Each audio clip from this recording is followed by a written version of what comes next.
істеп жатқан істеріңізге берекет болсын. Бұл садақа. Білесіздер ме бұл садақа? Пайғамбарымыз саллаллаху алейхи ва саллям, егер кім қасиетті Рамазан айында садақа беретін болса, олардың садақасы басқа айдан қарағанда еселеніп келеді деген. Мен айтар едім, мен бір кісіні білем, бір досым және ұстаз дос дейді қазір. Сол жігіт айтып еді, маған айтқан.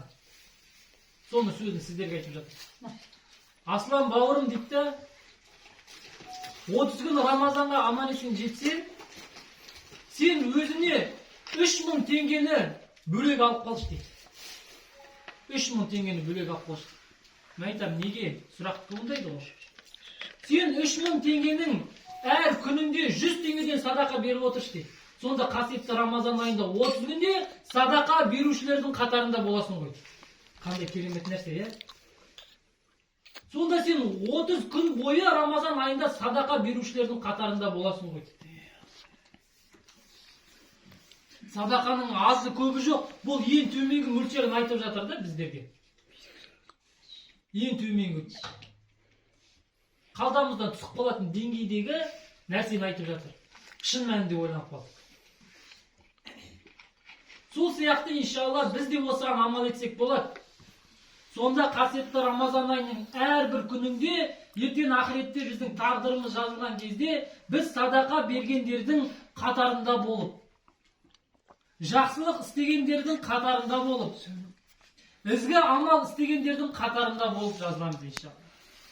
Пайғамбарымыз саллаллаху алейхи ва саллям садақа берушілер жөнінде айтады, егер кім садақа беріп, соның тағдыры садақа берушілердің қатарында жазылатын болса, ол құлдың басынан тәуе және қашады.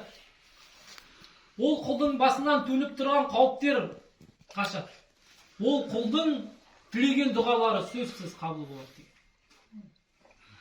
Өйткені сен берген садақаңмен біреудің мұқтаждығын жабасың, ал ол мұқтаж адам сен үшін дұға етеді деген. Сол кезде тағы бір тұжырым туындайды, мұсылманның мұсылманға тілеген дұғасы қабыл деген.